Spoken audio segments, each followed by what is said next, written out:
On ne cessera jamais de le dire, ceux qui aiment le Congo et qui les considèrent comme leur seul et unique bien le plus précieux au monde ne refusent jamais le rendez-vous de votre espace, l'heure du Congo, parce que c'est ici que nous parlons Congo, c'est ici que nous disons tout haut, c'est que autrefois et autre temps, nous avions dit tout bas. Ici, nous parlons essentiellement de la République démocratique du Congo. Nous jugeons, nous critiquons, nous décryptons les faits et les événements qui prennent corps au quotidien. Dans ce pays de Lumumba, de Kimbangu, de Kimpavita, de Vitankanga, de Musée Laurent Désiré Kabila et pourquoi pas, de Étienne Tshisekedi Wa Mulumba. Mesdames, Messieurs, bonjour et bienvenue à ce nouveau numéro de l'heure du Congo. Aujourd'hui, nous recevons pour vous un cadre et communicateur de l'Alliance de forces démocratiques du Congo, AFDC-A, parce que c'est une alliance, c'est une plateforme. Il s'appelle Héritier Ngachi. Héritier Ngachi, il est avec nous sur ce plateau et nous l'accueillons ensemble avec vous. Avec Héritier Ngachi, nous allons parler d'abord des conflits armés dans l'Est de la République démocratique du Congo. Comme vous le savez fort bien, aujourd'hui, c'était tout feu tout flamme à Butembo, à Beni, bref, dans le Nord Kivu. Toujours dans le cadre de la continuité de la résistance contre, disons, de l'idée de mettre hors nos frontières la MONUSCO, la mission onusienne qui s'occupe de l'observation, des conflits et des problèmes qui rongent l'espace est de notre pays. Nous allons parler également de l'état de droit. On a constaté quelques arrestations ces derniers temps dans ce pays. D'aucuns pensent que cela entre dans la vision de l'état de droit imprimé par le président de la République. D'autres pourtant pensent que c'est de la manipulation politique, c'est l'injustice tout fait. Nous allons parler des élections 2023. Est-ce qu'il y aura élection? Il n'y en aura pas. Est-ce qu'il y a des signaux forts qui déterminent que l'on peut assister à ces élections l'année prochaine? Et si nous avons suffisamment de temps, nous allons parler des enjeux de la communauté de l'Afrique de l'Est, parce que selon une certaine opinion, juste après la MONUSCO, il y aurait bel et bien une force multilatérale qui s'apprête pour substituer à la MONUSCO. Alors, puisque je disais que ensemble avec vous, nous allons accueillir notre invité, nous disons bonjour et bienvenue, Héritier Ngachi. Bonjour, messieurs les journalistes. Merci pour l'invitation. Je reste persuadé que nous allons passer un moment intéressant autour desquels nous allons réfléchir sur les sujets brûlants de l'actualité de notre pays. Nous allons permettre les Congolais comme ça de comprendre certains enjeux liés à la bonne marche de notre pays. Et bien entendu, nous allons aussi extirper de leur tête certaines intox, certaines contre-vérités qui ont été débitées par les détracteurs de notre régime. Très bien. Merci beaucoup, Héritier Ngachi. Est-ce que vous savez que seul le patriotisme est un atout, je dirais une vertu, pour bâtir une nation forte? Absolument. Parce que sans patriotisme, les gens se comporteraient comme des mercenaires vis-à-vis de leur propre État. Sans patriotisme, les citoyens se comporteraient en irresponsables vis-à-vis de leur engagement de l'État. Et donc, il faille que les citoyens prennent conscience de leur engagement, et cet engagement est résumé par le patriotisme. Cela étant, Héritier Ngachi, avant de commencer ou avant de poursuivre notre émission, nous allons vous demander de prêter serment devant le peuple congolais qui nous suit pour lui dire la place que vous offrez à la patrie au cours de cette émission. Ceci peut vous aider. Vous allez lever votre main droite et vous allez lire ce qui est là-bas en termes de votre serment vis-à-vis du peuple congolais. Allez-y. Ma patrie avant mon parti, ma patrie avant mon église, ma patrie avant ma tribu. Vous en êtes convaincu? En effet, je suis complètement convaincu. Très bien. Merci beaucoup, peuple congolais. Vous avez compris que nous avons reçu l'un de vos compatriotes qui est totalement engagé à défendre sa patrie, quelle que soit la couleur politique avec laquelle il se présente sur notre plateau. Alors, la première question, Héritier Ngachi, êtes-vous fier d'être membre, cadre d'un parti politique dont le leader a tellement du charisme qu'il fallait dire seulement un mot contre la MONUSCO et la population elle-même se soulève pour mettre en dehors de nos frontières, cette force onusienne? J'en suis tellement fier d'avoir à la tête d'un parti politique un leader aussi aimé, aussi convaincant, aussi charismatique que le professeur Modeste Bahati. Souvenez-vous que la Pambora disait qu'un parti politique est celui qui a non seulement une structuration au niveau national, mais aussi des ramifications au niveau de l'échelon local. Et le parti AFDC demeure la première force, je dirais, en termes de parti politique sur l'ensemble du territoire national, mais aussi dans la partie Est. Et donc, de ce point de vue, nous entretenons des échanges, des entretiens tellement nourris entre les milieux nationaux et les milieux locaux. Et c'est à ce point de vue que le président Modeste Bahati, après avoir échangé avec la base, après avoir écouté les desiderata exprimés par la base à travers les structures de base de notre parti politique, il leur a dit qu'il était temps que la MONUSCO, donc en fait il a relayé ce qui se disait, ce qui s'est tramé tout bas, et donc je pense qu'il y a une sorte d'osmose et une sorte de complicité entre le président Modeste Bahati d'une part et la population. Et j'en suis fier qu'un leader ait aussi cette capacité de persuasion, de telle enseigne de drainer derrière lui des foultitudes, de drainer derrière lui et de masse. Et il a suffi seulement que le professeur Modeste Bahati échangeant avec la population de l'Est pour qu'il s'en suive beaucoup de choses. Même si, à une certaine mesure, ça n'est tourné à des heurts. Je condamne, par exemple, ce qu'il y a eu le 31 juillet dernier, où les éléments des casques bleus, censés sécuriser et garantir la paix et l'intégrité des citoyens congolais, se sont livrés à un spectacle désolant, distribuant la mort de manière aussi fortuite et gratuite. Mais qu'à cela ne tienne, la volonté exprimée du peuple congolais s'est exprimée davantage avec l'échange qu'il y a eu entre le président Modeste Bahati et la population de l'Est. Et qu'est-ce que vous dites à ceux qui pensent que il faut juger Bahati parce qu'il faut le considérer comme l'agent causal de ces troubles qui prennent corps dans la partie Est, la population contre les casques bleus de la MONUSCO? C'est tout simplement de l'électrisme politique, c'est tout simplement l'ignorance politique, parce que en termes même en droit positif congolais, qui peut répondre des actes posés par une foule, une masse? Ce sont 1. les auteurs matériels, 2. les auteurs intellectuels. Et donc de ce point de vue, les auteurs intellectuels sont ceux qui appellent à la mobilisation. Mais cette mobilisation doit être teintée de violence. Ça, c'est ça la nuance. Donc, quand les gens incitent à la violence, quand les gens appellent à la violence, ils sont des responsables du point de vue de l'infraction intellectuelle, parce que cet appel a été teinté de violence. Et les auteurs matériels, ce sont ceux qui exécutent, bien entendu, cet appel à la violence. Mais quand vous suivez les discours, vous suivez les speeches du professeur Modeste Bahati, nulle part il a été question d'une quelconque violence. Imaginez-vous que le secrétaire général du PPRD, qui a promis même à la République, qui a menacé la République, qu'il paralyserait la République si on osait toucher Albert Yuma. Imaginez que les militants du PPRD cassaient les biens publics, les biens de l'État, et ainsi de suite. Est-ce que serait-il responsable de cet appel? Si, parce qu'il y a violence, paralyser la République. Mais dans le cas du professeur Modeste Bahati, il a tout simplement appelé la population à se prendre à charge. Nullement il était question d'une quelconque violence. Cependant, il y avait déjà un processus qui avait été déclenché, oui, pour réduire d'abord sensiblement les effectifs de la MONUSCO, oui, mais aussi pour le départ effectif de cette MONUSCO. Oui. Président de la Chambre haute du Parlement, est-ce que Bahati Lukwebo ignorait que ce processus était déjà en cours et qu'il fallait proposer une autre méthode de faire partir cette MONUSCO? D'abord, quand vous lisez l'article 104 de notre Constitution, les sénateurs ont un mandat qui représente leur province.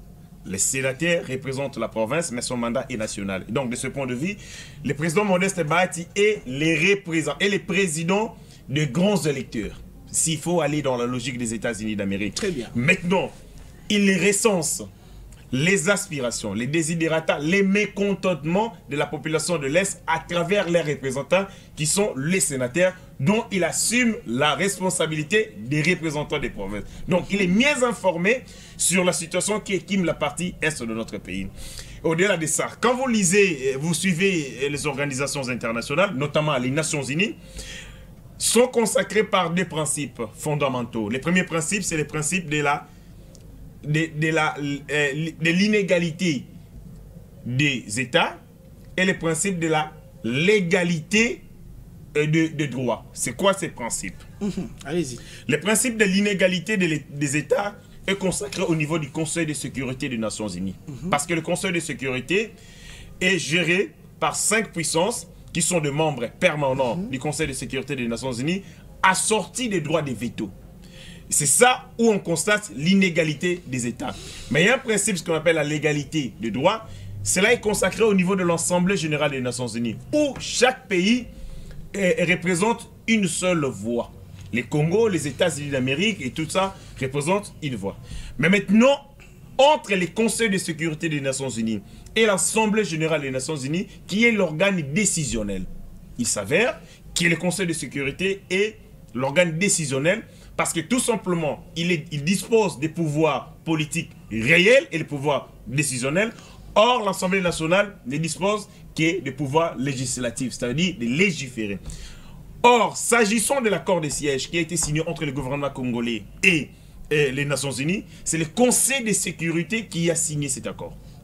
Et la MONUSCO est ici du fait de la volonté du Conseil de sécurité des Nations Unies. Il y a un plan qui a été mis en place pour les retraits progressifs de la MONUSCO sur notre territoire, mais il faille user des moyens politiques, des moyens de pression politique pour amener les conseils de sécurité à fléchir afin de réévaluer son plan des retraits de la MONUSCO, de les réajuster en fonction des aspirations du peuple congolais. Et cette démarche menée par le professeur Modeste Bahati, c'est une démarche éminemment politique, une sorte de pépinière sur laquelle la communauté internationale doit avoir un œil regardant par rapport à ce qui se dégage du point de vue de la dynamique interne. Donc, comme nous n'avons aucun moyen... Est-ce que vous sauvez une erreur commise, une erreur de communication commise par le professeur Bahati Lukwebo, qui peut-être, face à cette population venue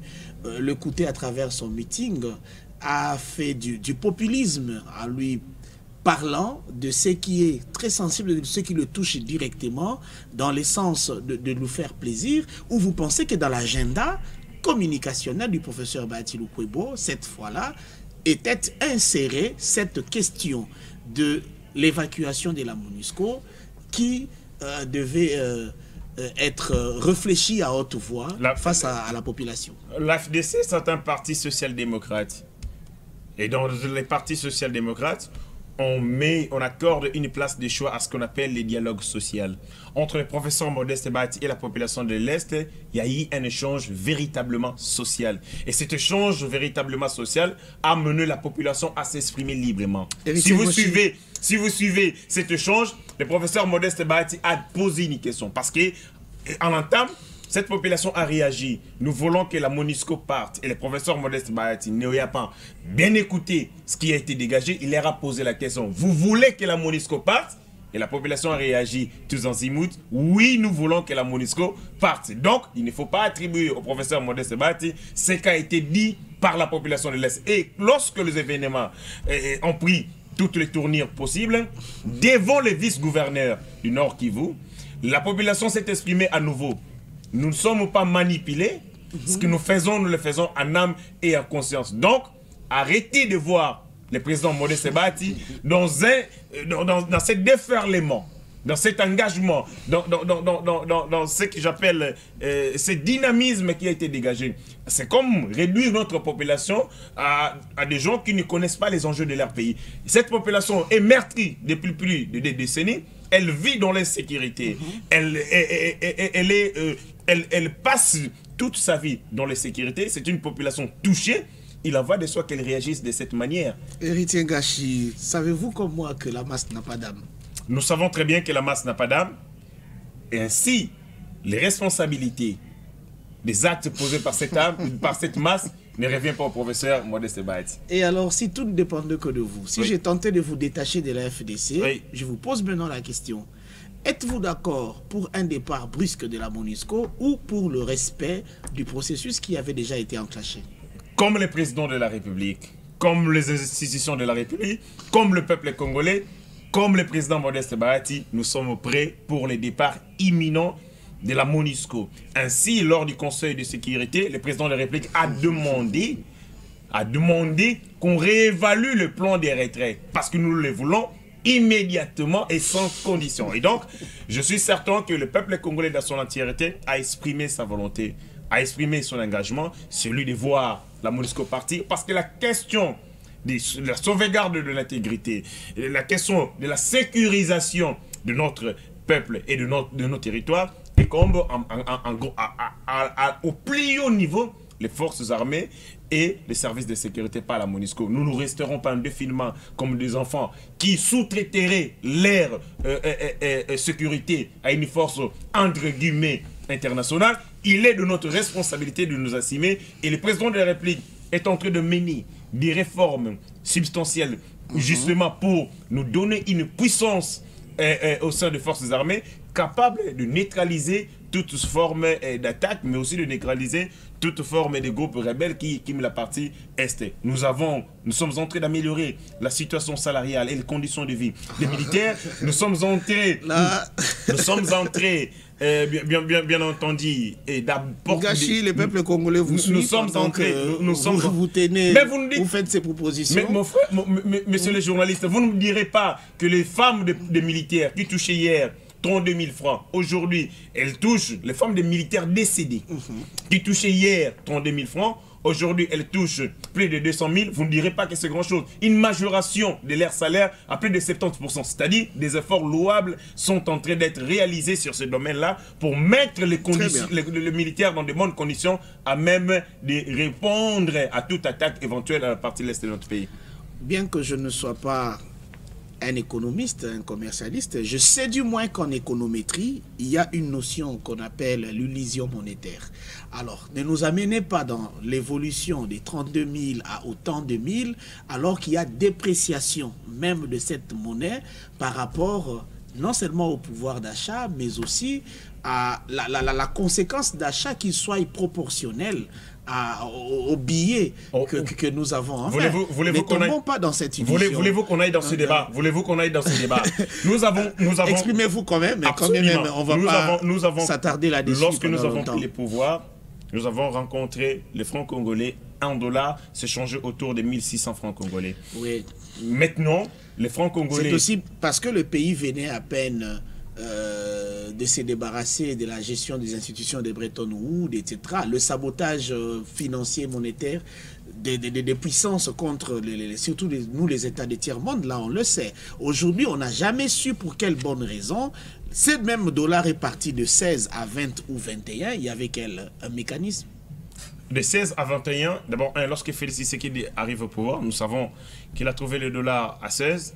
Les Congolais, de bonne foi, ont voulu rééditer les exploits qu'ils ont faits lorsque Étienne Tshisekedi est arrivé au pouvoir, soit en 1990, en faisant la spéculation pour, bien entendu, amener la dévaluation de la monnaie étrangère, ce qui n'a pas été le cas.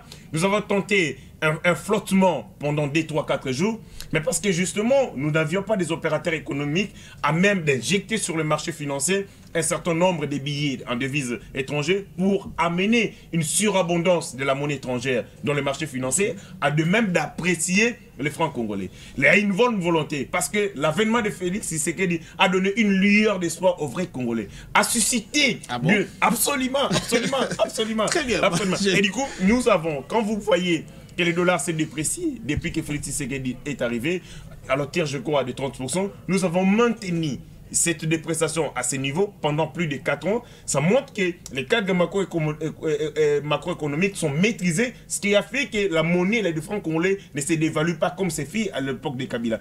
Où il a touché les francs d'échange qui ne sait pas se justifier jusque-là, alors que les entreprises ou les régies financières connaissent de retard, même de sous-paiements, mais nous avons une réserve d'échange qui s'évalue à plus de 3 milliards de dollars. Ça se justifie comment? Ça se comprend. La réserve d'échange, c'est une réserve d'échange, c'est-à-dire pour effectuer des... Tu sais que là, on est dans une parenthèse, hein? Absolument. Parce que nous sommes encore dans l'étape... C'est vous qui m'avez amené dans ce débat éminemment économique. La réserve d'échange, c'est une réserve de l'État qui se trouve au niveau de la Banque centrale, qu'on injecte, qu'on s'en sert pour faire ce qu'on a fait les effets d'enlissement de la monnaie. C'est-à-dire, lorsque la monnaie est en train d'être évaluée, ou surévaluée, ou dépréciée, on utilise la réserve d'échange pour justement, par effet d'enlissement, de maintenir. Mais pour une fois, la mauvaise gestion de la réserve d'échange a causé la dévaluation de la monnaie. Pas du tout. C'est pourquoi nous sommes allés de 16 à 21. Pas du tout. Vous avez parlé par contre du sabotage des institutions de Bretton Woods. Aujourd'hui, maintenant là, vous amenez un autre élément. Si nous continuons, vous allez dire encore, c'est parce que l'argent était parti. De 90 à 16 sous le gouvernement, sous la gestion de Kabila, de 16 à 21, sous Félix Tshisekedi. Non, de 16 à 20. Mais il faut regarder. Quand vous regardez le temps, en 4 ans, les francs congolais s'est dévalué, je crois, une seule fois. Jusque-là, il n'a jamais été dévalué. Il est maintenu à ce stade. Vous savez pourquoi est-ce que nous perdons? D'abord, parlons de la gestion de la monnaie. Qui gère effectivement la monnaie, qui contrôle la régulation de la monnaie en République démocratique du Congo. La Banque centrale. Très bien. Oui, mais les marchés parallèles a aussi je dirais une incidence remarquable parce qu'on ne sait pas contrôler toutes les sources qui alimentent ces marchés financiers. Est-ce que vous savez? Et à qui revient la faute? Mais nous étions dans un non-état, nous étions dans un état balbutiant, nous étions dans un état démissionnaire. Nous sommes en train de reconstruire un état. Et voilà pourquoi est-ce qu'il faut avoir de la patience, parce que... Ce qui est vrai, si Bahati Lukwebo était président du Sénat pendant la cohabitation, les discours de l'AFDC ne seraient pas celui-ci. On passe, on ferme la parenthèse. Il ne faut pas nous prêter des intentions. Il ne faut pas nous prêter des intentions. Notre discours reste cohérent. Nous mettons notre discours par rapport aux objectifs et au bien-être du peuple congolais. Peuple congolais, je reçois un invité très intelligent, vous le remarquez vous-même, je suis en train de le coter en même temps que nous sommes en train de enregistrer cette émission. C'est pourquoi je ne lui rends pas la tâche facile. Ce sont des questions que vous vous posez au quotidien à la maison. Nous, on ne fait que les ramasser, les enregistrer, pour le faire parvenir à qui de droit. La MONUSCO, aujourd'hui, doit quitter la terre congolaise. C'est aussi le souhait, non seulement de l'AFDC, mais aussi de notre invité.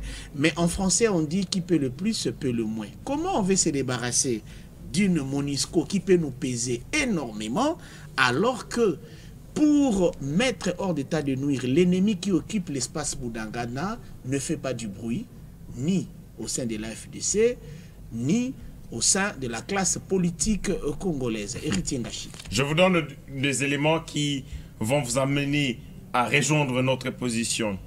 Les premiers éléments, entre 2004 et 2006, nous avons enregistré 140 violations des droits de l'homme, notamment en termes d'esclavagisme sexuel, des éléments de la MONUSCO dans ces pays. Okay.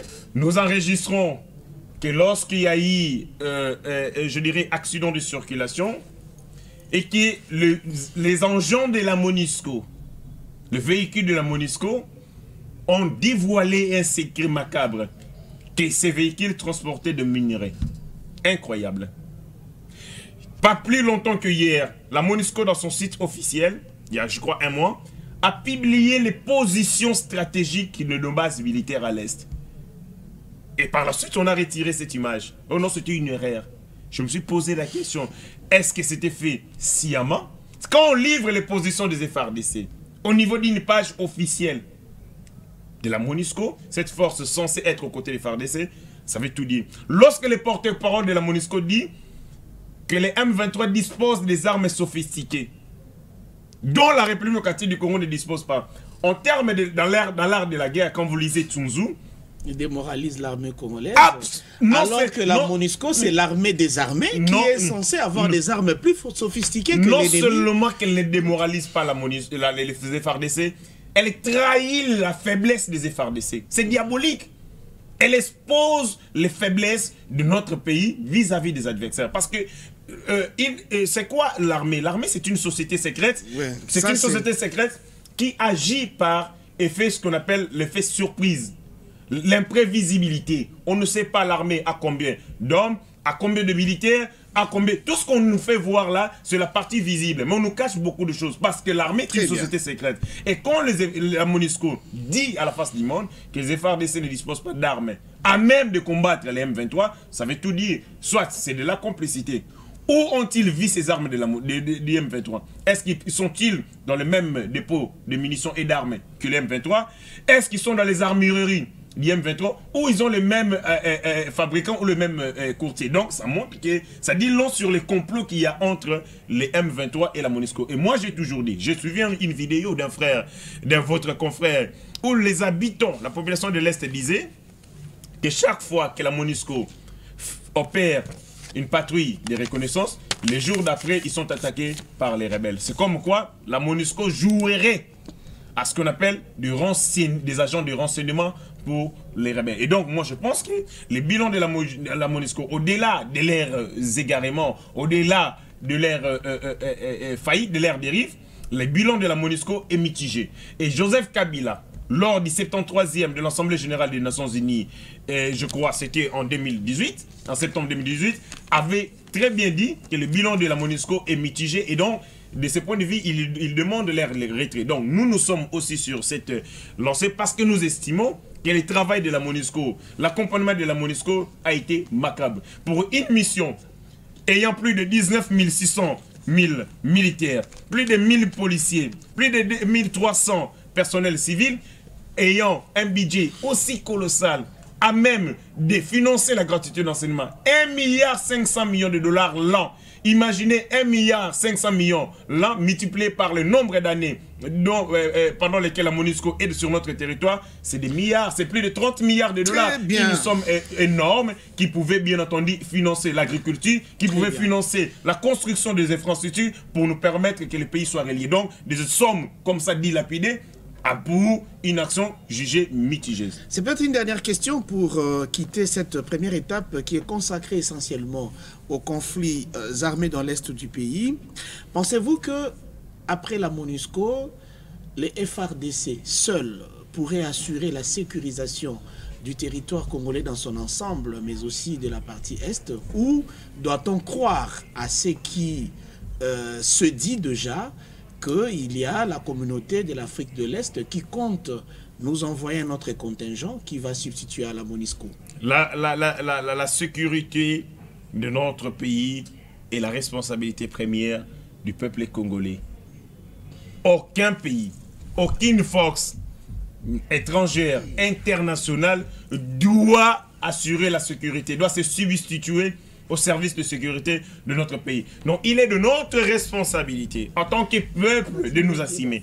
Sun Tzu le disait que la guerre est le domaine de la vie et de la mort. Sun Tzu le disait dans son livre L'art de la guerre, que la guerre est du domaine de la vie et de la mort, de la disparition ou du maintien de l'État. Si vous n'êtes pas prêt à faire la guerre, soyez rassurés qu'un jour, les territoires qui sont les vôtres disparaissent. Je vous donne un exemple. Les Soudanais étaient un seul État, mais parce qu'ils ont été incapables de maintenir l'intégrité de leur pays, les Soudan est divisé en deux. Donc, il est de notre responsabilité de nous sécuriser, parce qu'aucune nation ne le fera à notre place. Mais maintenant, après, il faut y parler de la restructuration de l'armée, des réformes qui sont entreprises au sein des forces armées pour nous permettre d'avoir une armée dissuasive, avoir une armée républicaine tournée essentiellement à la protection du peuple congolais. L'armée que nous avions ici avec Kabila,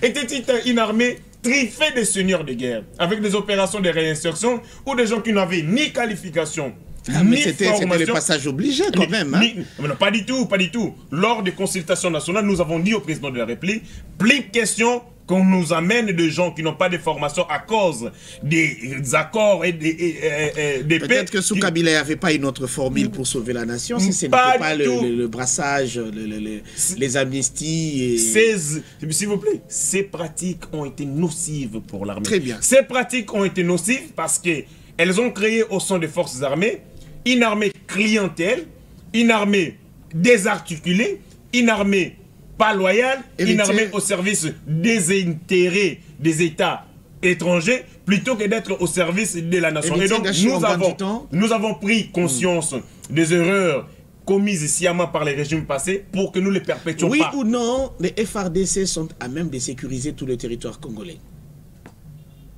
Il faut leur donner des équipements nécessaires. Ainsi, le président Modeste Bahati l'avait dit. Il nous refuse de nous procurer des armes avec l'embargo. On ne peut pas interdire un pays en guerre depuis plus de 2 décennies de ne pas avoir accès aux armes. On va parler, si vous me le permettez, la question de l'embargo. Parce que je suis dans le secteur des armes légères depuis un certain temps. Ah bon? Mais si, je suis spécialiste, je suis expert en armes légères et petit calibre. Très bien. S'agissant de l'embargo, c'est une question de restriction codifiée. Si on n'évoque pas d'autres sujets, c'est vous la cause. Hein? Non, c'est une parenthèse. Je vais y allez-y, s'agissant de l'embargo, c'est un régime de restriction codifié. Qu'est-ce qu'il faut faire? La République démocratique du Congo doit établir la liste d'armes qu'elle doit procurer. Elle envoie au Conseil de sécurité des Nations Unies. Le Conseil de sécurité envoie à la commission, au comité des sanctions. Le comité des sanctions sélectionne des armes, des types d'armes que nous devons avoir. Pas ça. Ok, autorisation, nous envoyons... Est-ce le cas aussi pour les grandes puissances? Jamais. D'accord. Jamais. C'est-à-dire, lorsque nous formulons cette demande, malheureusement, les armes qui nous sont autorisées, ce sont des armes légères. Des AK, des fusils mitrailleurs, des revolvers de grande puissance.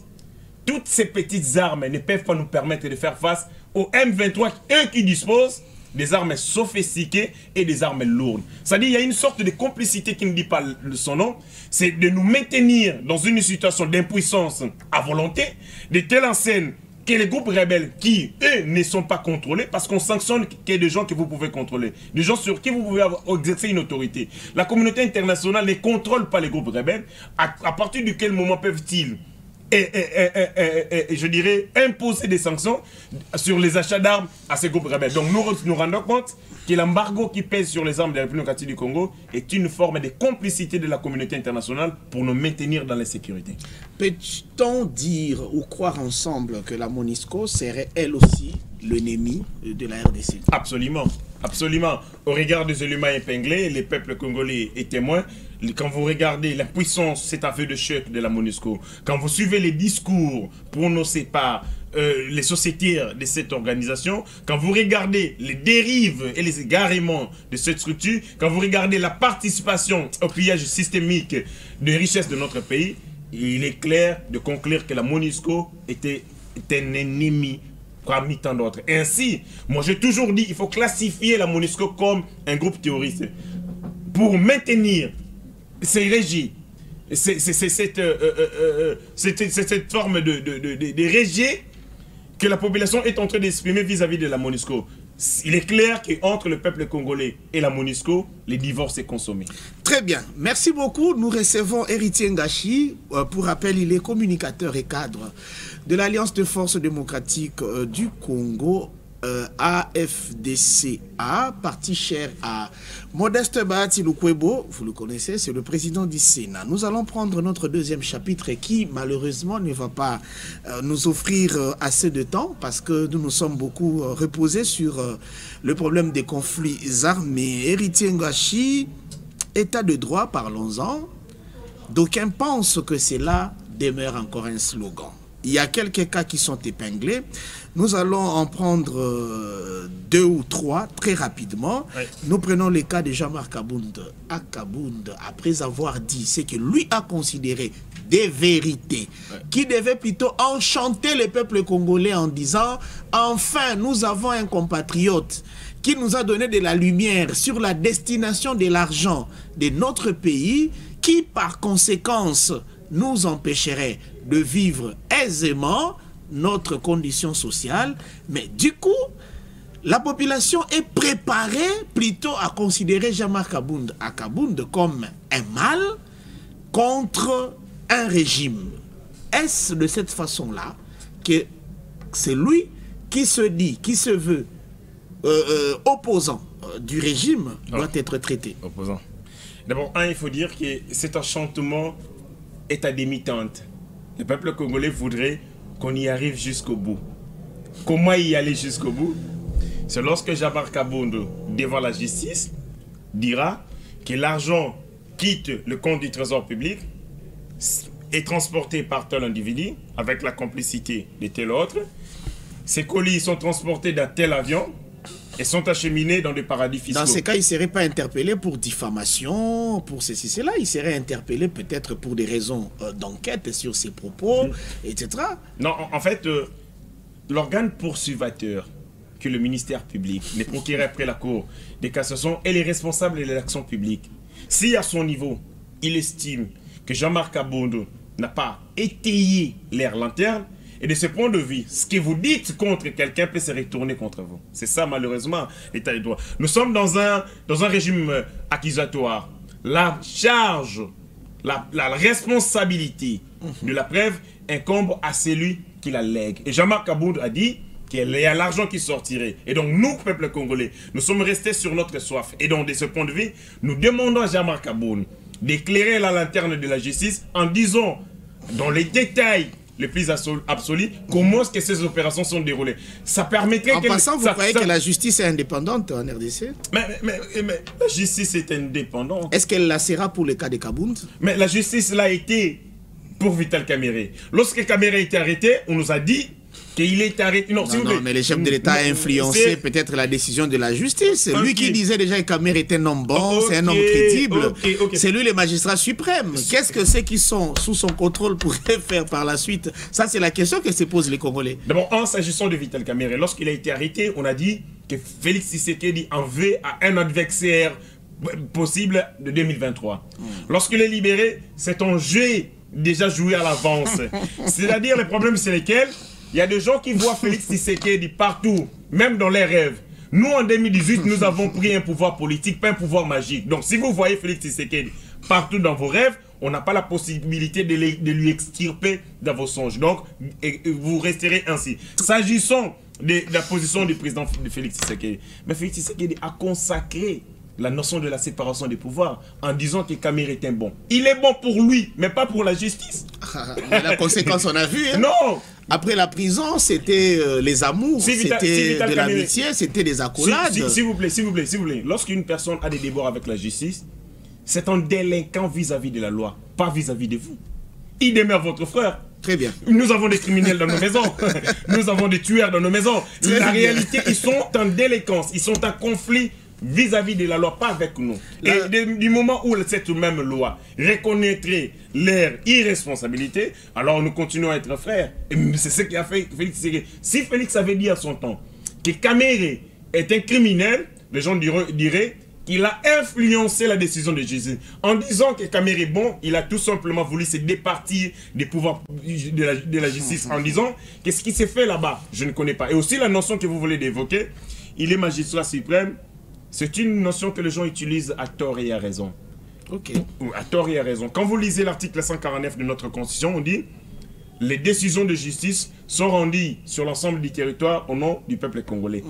Exécutées au nom du président des Républiques. Les désirs d'un chef sont des ordres. Exécutés par le président des Républiques. Lorsqu'on veut exécuter une décision de justice, on dit nous l'exécutons au nom du président de la République. C'est comme ça qu'il est magistrat suprême. Pourquoi il est magistrat suprême? Parce qu'il use des droits de grâce pour des gens qui sont condamnés. Félix Tshisekedi n'a aucun pouvoir de décider sur une affaire pendante en Jésus. Aucun pouvoir. C'est-à-dire qu'il recourt à son il recourt à ses prérogatives de magistrat suprême lorsqu'il procède à la nomination des magistrats, à la révocation des magistrats et aussi à la promotion des magistrats. Très bien. Mais le président n'a aucun pouvoir d'interférer dans une affaire pendante à Jésus. Alors, c'est une notion du magistrat suprême doit être bien comprise, sinon ça va nous amener dans toute forme de travers. Nous sommes toujours dans le chapitre de l'état de droit. Ouais. Héritier Ngachi, oui ou non? Jean-Marc Kabound jouit de ses immunités parlementaires. Mais absolument, c'est pour cela qu'il est assigné à résidence surveillée. Oui ou non? Oui, il jouit de ses immunités parlementaires. Très bien. Pourquoi la première décision était de le mapper, de le placer sous mandat d'arrêt provisoire et de se retrouver à Makala, lui qui avait encore ses immunités? Alors ça, c'est une faute, une erreur de la part de l'organe de la loi ou quel autre jugement? L'article 150 de notre Constitution est clair. La justice est le garant des libertés individuelles et des droits fondamentaux des citoyens. La liberté de Kabound, la liberté de Kabound a mis à mal les libertés individuelles et les droits fondamentaux des citoyens. Lorsqu'il a été appelé pour la deuxième audition, il a quitté son Kingabois auprès du procureur après la Cour de cassation. Il a fait, je crois, 10 minutes pour y arriver. Mais pour y rentrer, il a fait 5 heures. Moi, j'étais en ville. J'étais derrière Kabound. J'ai fait 4 heures pour quitter l'arrêt BCDC à Vodacom. C'était quoi la raison? La raison, c'était qui l'accompagnait. Les rois de Kingabois a décidé de marcher à pas de tortilles et de paralyser la ville. Et c'était une volonté. Non. C'était une volonté magnifique. Mais la liberté de marcher, c'est aussi garanti? Non, il n'était pas venu pour marcher. Il a été appelé pour répondre à une invitation. Mais s'il décide de marcher à pied jusque chez lui... Non, il devait écrire aux autorités politico-administratives de la ville pour dire, au sortir de mon audience près les procureurs, près la Cour de cassation, j'organiserai une manifestation ou un meeting. C'est ce qui n'a pas été le cas. Je pense que contre Kabound, vous chercherez les poux même sur les têtes des chauves. Non, mais Kabound, c'est qui? Kabound, c'est le côté pervers. C'est le côté enfantin, c'est le côté nauséabond de notre pouvoir. Lorsque vous avez les premiers vice-présidents de l'Assemblée nationale qui s'érigent en policiers de circulation routière pour trouer les pneus sur le paisible citoyen des Congolais. Ça, c'est le côté pervers, le côté sombre de notre pouvoir. Lorsque le vice-premier président de l'Assemblée nationale n'est qu'un D6.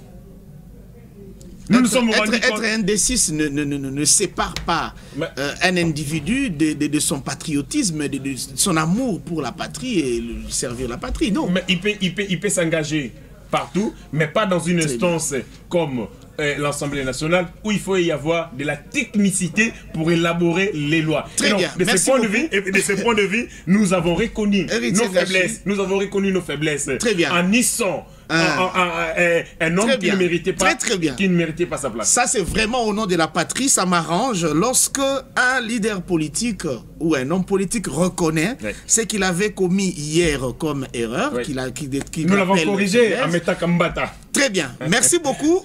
Nous sommes vraiment à la fin de l'heure du Congo d'aujourd'hui. Il y a plusieurs sujets qui restent pendants. Notre invité va revenir seul ou en débat contre ceux qui vont représenter les autres structures politiques qu'il a attaquées indirectement ici. Ça c'est réponse. Alors, puisque nous sommes à la fin, nous passons à notre étape de clôture que vous connaissez très bien. Héritier Ngashi, nous allons vous présenter 3 personnalités politiques congolaises auxquelles vous allez vous adresser. Vous allez leur communiquer un conseil, une reproche, tout ce que vous avez à l'esprit par rapport à ces personnalités. Ainsi donc, nous invitons ensemble avec vous notre invité à fixer la caméra. Face à la caméra, Héritier Ngashi, adressez un mot au sénateur André Kimbuta Yango, ancien gouverneur de la ville de Kinshasa. Face à la caméra. André Kimbuta doit répondre de ses actes, de sa gestion vis-à-vis du peuple quinois. Nous savons qu'il a fait ce qu'on appelle en fiscalité les nantissements des recettes publiques. Il est allé donner à gage les recettes de l'État pour des sommes qui n'ont justifié à rien.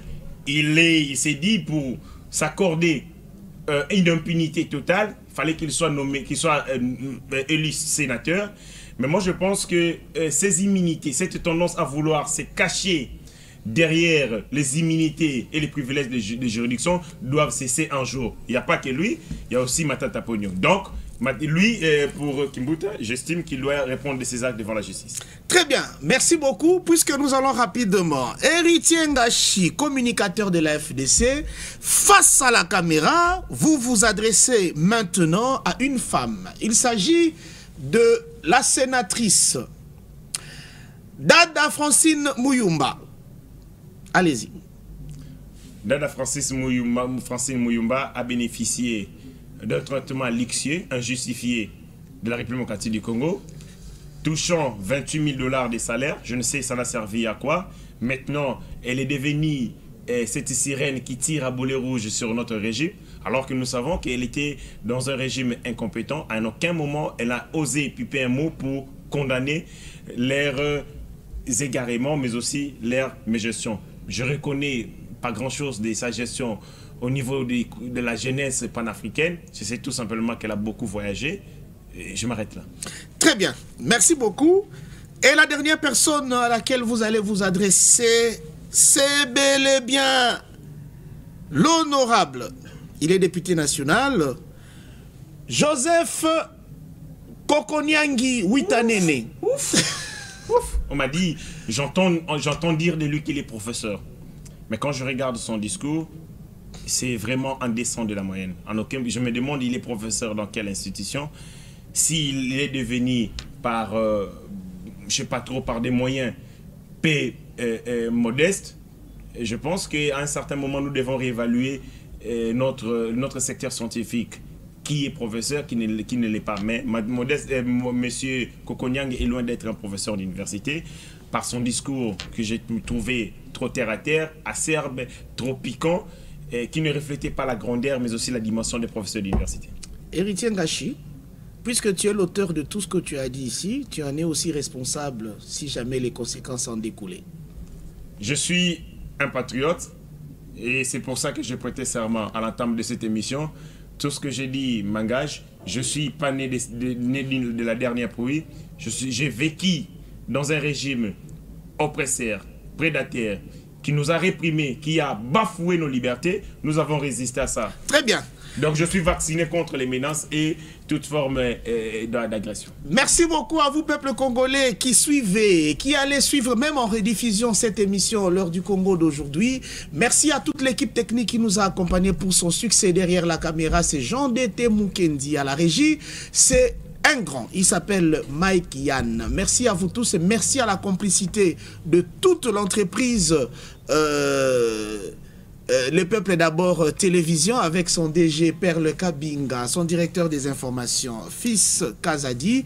Merci à vous, Héritier Ngashi, d'avoir accepté notre invitation d'aujourd'hui. C'était un plaisir. Ainsi donc, ensemble, nous mettons fin à l'heure du Congo d'aujourd'hui et nous vous disons bye bye.